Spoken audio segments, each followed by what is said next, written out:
પછી કે પેલું પેરામણીને બધું કરે ને એટલે માં ઠાકોરજીને સોનાની બંસી લઈ દીધી. એ કે બામાને ત્યાંથી પેરામણીમાં. હવે મારે સોનાની હતી. એટલે મેં કીધું ભાઈ, એ કે જો પેરામણીમાં કાંઈ બોલતી નહીં હો, નહીં તો તારણ મારે બનશે નહીં. અમારે ઘરે આવે તો અમારે ના કરવી પડે. પણ એ કે ભાઈ, એ કે કાંઈ વાંધો નહીં, થોડાક દી તમે જ ધરાવજો ને થોડાક દી અમારી ધરાવજો. મામાની યાદ તો આવવી જોઈએ, કારણ કે એના તારા પ્રભુ તારા ઘરે ન પધાર્યા હોત તો અમે કોઈ વૈષ્ણવ ના થયા હોત, અમારા ઘરે ઠાકોરજી ના હોતી. કે આજે એ કે મારે બનેવીએ જ્યારે ફોનમાં તને એમ કીધું કે હું સેવા પહોંચીને આવીશ અને જાનમાં જ આવીશ, તો એ તમારા બેની પરાકાષ્ઠા કેવી. તો આ તમારા પ્રભુ તમારા ઘરે આવ્યા તો ઠાકોરજી મારા ઘરે આવ્યા અને બધી પેરામણીને બધું કર્યું. અને કાનમાં કે પાછા મામાને ઘરે આવતા રહેજો, એ કે ભૂલી ન જાતા. એ કે તો કે ઇલાંટી 10 દીમાં જે બધું બની ગયું ને, લગ્નની તો મને ખબર હતી.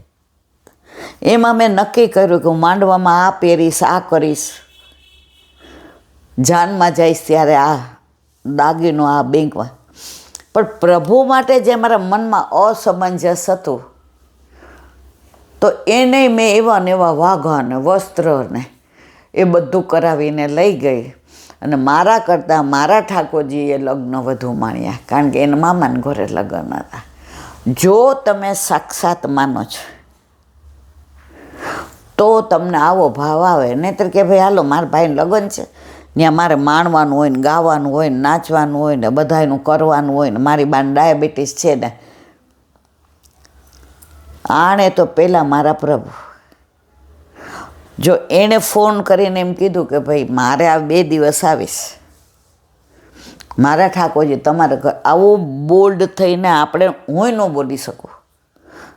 પછી એમ કે તમારા ઘરે બધા ભગવાન, જે ઘરે આપણે 5 વર્ષ પહેલાં જ આવ્યા જ પરણીને, એ મા બાપના ઘરને પણ પછી જે ઠાકોરજી પધાર્યા અને નવી વહુએ પણ સ્વીકારી લીધું આનંદથી ને.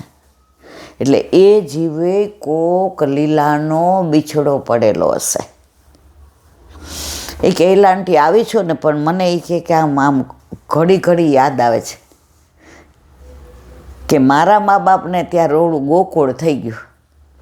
હવે ગમે ત્યારે જવું હોય ને, મારા વર કે તારે 2-4 દી જવું હોય તો સીધી ટ્રેન છે, ઝાંપીજી કરીને તારે પહોંચી જવાનું, ત્યાંથી બસ ડાયરેક્ટ મળી જાય છે.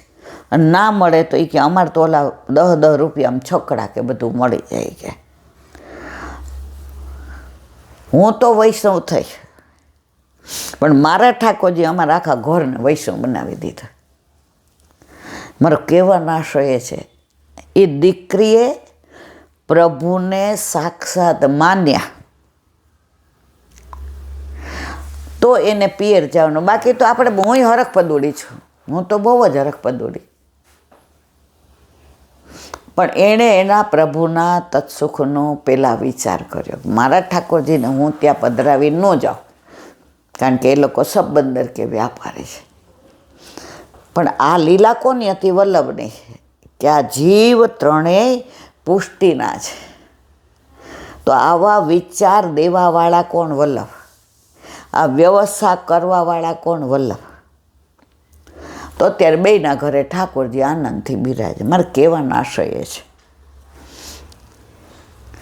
જો વચ્ચે દ્વારકા જવાનું મન થયું પણ આ પગના લીધે, તો ત્યાં એક ભાઈ હતા ફાર્મ હાઉસવાળા, તો એણે કીધું તું ઈલા આંટી કાંઈ કામ હોય તો કહેજો. તો મેં કહ્યું કે ત્યાં ક્યાંક રિસોર્ટમાં 20-25 રૂમ રહીએ ને, બધા રહીએ 2-3 દિવસને, આજુબાજુ જઈએ બેઠકો કરવા. પણ ડૉક્ટરે કીધું ટાંકા પાક્યા છે, લીલા આંટી હમણાં મહિનો તમારે ક્યાંય નહીં જવાનું, ચડવાનું ને ઉતરવાનું, પેલું ગરમ ઓલું પાણી ને બધું અડે. જો મનોરથ કર્યો, પણ આનાથી વિશેષ કરવો હશે એટલે મનવા રહ્યો. એક નાની વાત, સાપનું દર બગીચામાં, ઘરમાં કોઈને ખબર, કે આ દર છે એ સાપનું છે. સાપ ક્યારે નીકળે ને ક્યારે અંદર વયો જાય ખબર ન હોય. હવે બગીચામાં જુગનું ફરે, જુગનુંમાં આમ ચમકાર બહુ હોય, તો એ જુગનું ફરે ને તો ઓલા સાપને બસ એને જ ખાઈ જવાનું મન થાય. પણ સાપ નીચે હાલે, એ ઉપર ચડી શકે ને, અને ઓલું ઉપર ફરે. હવે એકવાર જુગનું નીચે કાંઈક ખાવા કે લેવા માટે તો સાપ આમ સરકો ખાવા ગયો, જુગનું ઉડી ગયું અને ઝાડ ઉપર બેઠો. હવે સાપ તો ચડી ન શકે, ઝાડ ઉપરથી ને ઓલી જે દિવાલ ઉપર હતું એના ઉપર બેઠો ને આની ઉડવાની ઝડપ, અને સાપ કાંઈ એટલા ઓલા સરકી ન શકે. એટલે જુગનોએ કીધું, સાપભાઈ તમારે મને ખાઈ જવું છે? કે હા, આમ તને જોઉં છું ને મારા મોઢામાં પાણી આવે છે. એ કે 3 મારી વાતના જવાબ આપો પછી મને ખાઈ જાઓ. પેલું, તમે મને ઓળખો છો? એ કે ના. એ કે તમારે ને મારે કોઈ દુશ્મનાવટ ખરી? એ કે ના. મેં તમને ક્યાંય હેરાન કર્યા, ક્યાંય ડોંખ માર્યું? એ કે ના. તો તમારે મને ખાવું શું કહો? આટલું તમે બહાર નીકળીને ખાયો છો, ઘરનાને ખબર નથી, મને ખબર, હું તમને જોઉં છું, એટલે હું નીચે આવતું જ નથી. તો ખાવાનું કારણ શું? હું નડું છું? એ કે ના. એ કે તો કારણ કયો ખાવા, કે શું કામ મને ખાવું છે? એ કે સાચું કહું જુગનું? એ કે હા. એ કે તારી યાર કોઈ વાંધો નથી, પણ તું આ ચમકે છે ને, એ ચમકવાની ઈર્ષા મને એટલી બધી થાય છે કે આ ચમકતું તને ખાઈ જાવ તો આ ચમકાર બંધ થઈ જાય. બધાય તારા આ ચમકવાને પ્રેમ કરે છે. તું આમ ઉડે એટલે બધાય તારી સામું જુએ, અમને જુએ એટલે બધાય વયા જાય, કાં મારવાની પેલી કરે, કાં મારી જ નાખે. તને જુએ એટલે એક જણ બીજાને બૂમ પાડે, બીજાને બૂમ, એમ બધાય કે હા જુગનું તો જો કેવું ચમકે છે. આ તો ચમકે છે ને એ મારી મોટી ઈર્ષા છે. બાકી તને મેં કોઈ દી જોયું નથી. તારી હારે મારે કોઈ લેવા દેવા નથી. તું મને કાંઈ નડતું નથી. તો મોરલ ઓફ ધ સ્ટોરી, જ્યારે કોઈ કારણ વિના કોઈ આપણા માટે થઈને ગમે એમ બોલે, ગમે એવી વાતો કરે, વ્યર્થ વાણી વિલાસ કરે, ત્યારે આપણે જુગનું જેવું રાખવાનું કે ચમકવું એ ગોડ ગિફ્ટ છે. દરેક જુગનું ચમકે, એકને જ નથી, તો એ ગોડ ગિફ્ટ છે.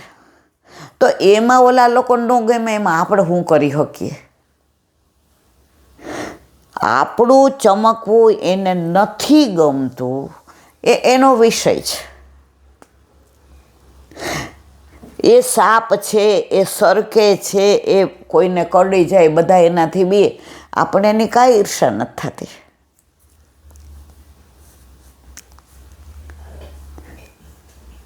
સાપ કે મારામાં ઈર્ષા કરવા જેવું શું છે? તારામાં ઈર્ષા કરવા જેવું નથી, એ તારો વિષય છે. મને પ્રભુએ ચમક આપી છે, પ્રભુની કૃપા છે, ગોડ ગિફ્ટ છે. એમાં તો શું કામ ઈર્ષા કરે છે? અને એટલે તારે મને ખાઈ જવું છે.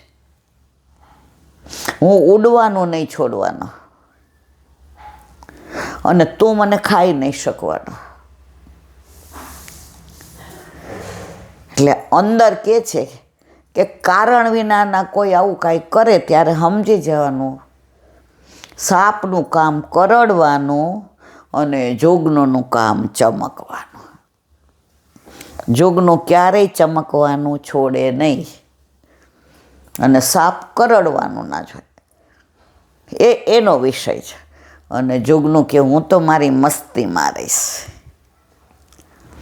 આટલું થયા પછી પાછું એ તો ઉડવા માંડ્યું, એ તો ચમકવા માંડ્યું, બધાય કેવા માંડ્યા, એ જો આવી ગયું જો કાલે હતું એના કરતાં બધું સરસ ચમકે છે, જો આ કેવું સરસ દેખાય છે.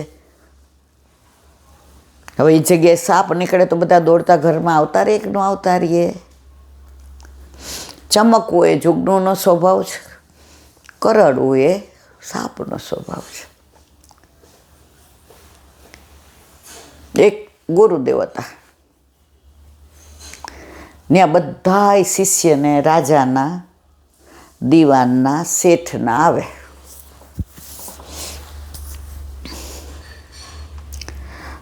ગુરુદેવને કોઈ ઉપર એવું નહીં કે આ વધુ સારો, આ હોશિયાર, આ ડફોળ, આ કામમાં સારો, આ કશું, બધા જ એના માટે એક સરખા. હવે એક દીકરો ગરીબ માં લઈને આવી, ગુરુદેવ અહીંયા ફી નથી, મને ખબર છે, મારો દીકરો રાજાનોય દીકરો નથી, દીવાનનોય નથી, શેઠનોય નથી, હું પારકા કામ કરું છું. આનો બાપો પેટમાં હતો ત્યારે ગુજરી ગયો છે. મારે અહીંયા આપની પાસે ભણવા મૂકવો છે. ગુરુદેવ કે કાંઈ વાંધો નહીં, મૂકી જાઓ. એ કે પણ અહીંયાથી ભણશે ને પછી ઘરે પાછો. એ કે ગુરુદેવ સવારે મૂકી જાઓ ને સાંજે લઈ જાઓ, એવું ન બને. એ કે ના, અહીંના નિયમ ન તોડાય. અહીંયા તો સવારે 4:30 ઉઠવાનું એટલે ઉઠવાનું, ઉઠીને એક્સરસાઇઝ કરવાની. અહીંયા વારા હોય કે બગીચો સાફ કરવાનો, સવારે ગાય દોવાની, છાણ થાપવાના, ચૂલા સળગાવવાના, નદીએથી પાણી ભરી આવવાનું, આખો અમારો આશ્રમ વાળવાનો, ચોખ્ખો કરવાનો, આ બધાના વારા હોય. હવે તમે સવારે 8 વાગે મૂકી જાઓ ભણવામાં, સાંજે તો એ તો બરાબર નહીં, એટલે નિયમ નહીં તોડાય. માએ કીધું કાંઈ વાંધો નહીં. તો કે પાછો ક્યારે લઈ જાઓ? એ કે એની જેવી ગ્રહણ શક્તિ, વર્ષે, 2 વર્ષે, 3 વર્ષે અને 5 વર્ષે, અને 5 વર્ષે ન આવડે ને તો પાછા અમે ધોયેલો મોઢો પાછો આપી દઈએ. માએ વિચાર કર્યો કે હવે બીજા 5-7 છોકરાઓ હતા ને, એ ક્યાંય મૂકી જાઓ, તમને જરાય અહીંયા એને તકલીફ નહીં પડે ક્યાં. એટલે બેલ વાગ્યો, બધાય લાઈન બંધ બેસી ગયા. પહેલાં તો ગુરુકુળમાં બહુ સારું હતું, નીચે ભો પર બેસવાનું. ગુરુદેવ એક જ ઓલા ઝાડની આજુબાજુ ગોળ ઓટલો હોય, એના ઉપર સિંહનું આસન કરીને બેઠા હોય, એના હાથમાં કાંઈ ન હોય, એ મોઢે જ બધું સમજાવતા હોય, શીખવાડતા હોય. એટલે જેવો ઘંટ વાગ્યો તો બધા બેસી ગયા. હવે આ છોકરો હતો એ બીકનો માર્યો પાછળ બેઠો.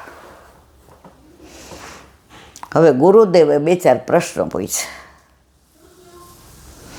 ઓલાને આવડતા હતા પણ બીતો હતો, પહેલો ડે હતો, વેરી ફર્સ્ટ ડે.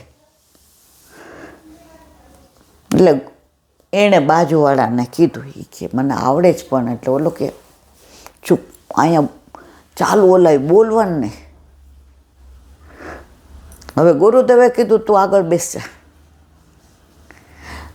તો આ વાત છે ને એ રૂપક છે, સમજવા જેવી છે. આપણે બધા કેવી ગેરસમજ કરીએ જીવનમાં.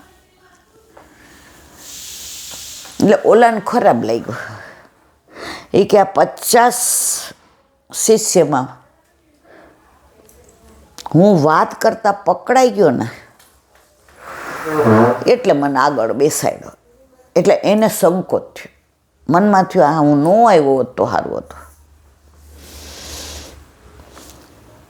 હવે પૂરું થાય એટલે ભાગી જવું છે, અહીં રહેવું નથી. ગુરુએ કહ્યું આવી જા ભાઈ, આવી જા. એટલે પહેલાં કાંઈ આવું આ પેન ને આ ને તેને બધું નહોતું. એ રજમાં જ લખવાનું અને પછી રજમાં જ ભૂસી નાખવાનું.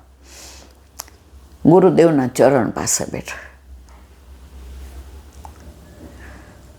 હવે ગુરુદેવે જે બધી વાતો કરી સંસ્કારની, સંસ્કૃતિની, પરંપરાની, સનાતન ધર્મની.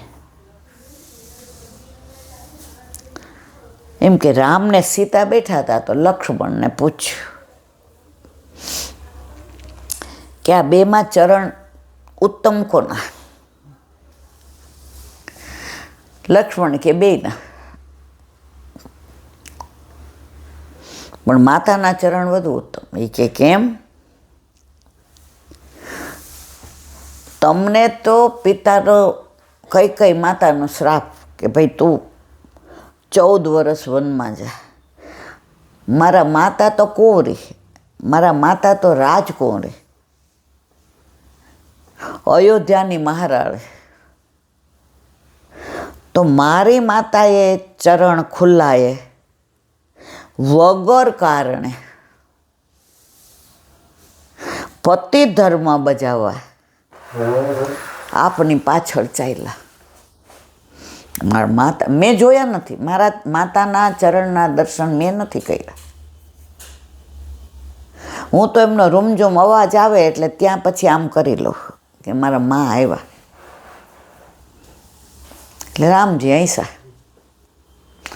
હવે આ બધી વાતો થતી હતી ને ઓલાને તો આમ આનંદ થઈ ગયો કે ગુરુદેવની ભણાવવાની રીત એવી છે કે રામાયણ શીખવાડે તોય દાખલા આપીને હસતા હસતા, મહાભારતમાં વાત કરે તો એનોય પ્રસંગ હસતા હસતા, ભાગવતમાં ઠાકોરજીની લીલાની વાત કરે તોય હસતા હસતા. પણ મનમાં એમ થયું કે હું વાત કરતો હતો એટલે મને આગળ બેસાડ્યા. હવે ગુરુદેવની તો ઘણી ઉંમર, એને તો 2-4 વર્ષ થાય એટલે શિષ્યો બદલાય ને બીજા આવે. એટલે એ મેન્ટાલિટી સમજી ગયા. બધા ગયા એટલે ઓલાને કે તું બેસ.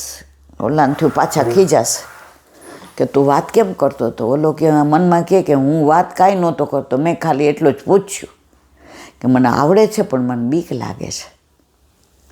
બધા ગયા એટલે ગુરુદેવ માથે હાથ મૂક્યો. ગુરુ બિન કોન કરે એસી સખી ગુરુ. ગુરુ ઉપર ક્યારેય શંકા ન કરે, ગુરુ ઉપર ક્યારે અવિશ્વાસ ન કરો. ગુરુની વાણીમાં વિશ્વાસ રાખવો. વનમાળી તો જ મળે. આજે આપણે બ્રહ્મ સંબંધ ન લીધો હોત ને ઠાકોરજી ઘરે ન હોત તો આ કરતા હોત? ક્યાંય ઓલા સિનિયર સિટીઝનની ક્લબમાં મેમ્બર થઈ ગયા હોત ને રોજ હેડ મારા રામ. સિનિયર સિટીઝનની ક્લબ તો એ કેવી છે, પહેલાં આપણને 5 વર્ષ નહીં, આપણે લગભગ 10-12 રોજ ફોન કરે, તમે મેમ્બર થઈ જાઓ. જો આજે અમે અહીંયા ગયા, અહીંયા અમે મફત જમવાનું હતું એટલે ત્યાં અમે જમ્યા.